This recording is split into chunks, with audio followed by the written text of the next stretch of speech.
Ironically, however, the very innovations that are making possible dramatic improvements in human well-being are also creating new problems which raise the specter of an alarming and possibly catastrophic disaster to the biosphere we live in.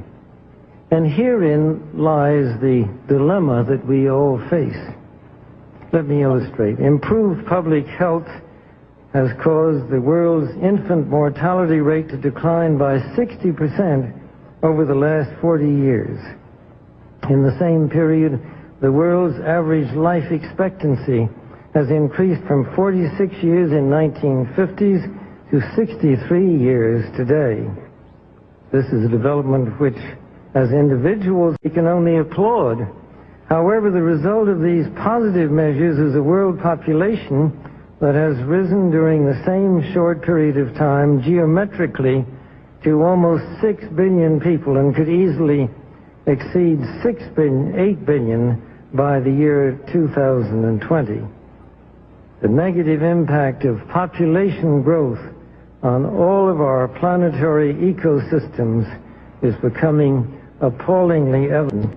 The rapid growing exploitation of the world's supply of energy and water is a matter of deep concern, and the toxic byproducts of widespread industrialization have increased atmospheric pollution to dangerous levels. Unless nations will agree to work together to tackle these cross-border challenges posed by population growth, overconsumption of resources, and environmental degradation, the prospects for a decent life on our planet will be threatened. The recent UN meeting in Cairo is appropriately focused on one of these key issues, population growth. But the controversies which have erupted at the conference illustrate the problem of coming to grips with issues that are deeply divisive and which have a profound moral dimension.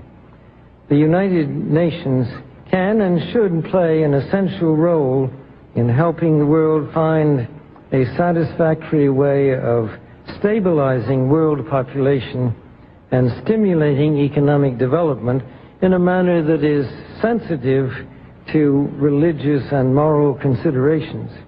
Economic growth is, of course, an inevitable corollary of a growing population and is essential to improve standards of living.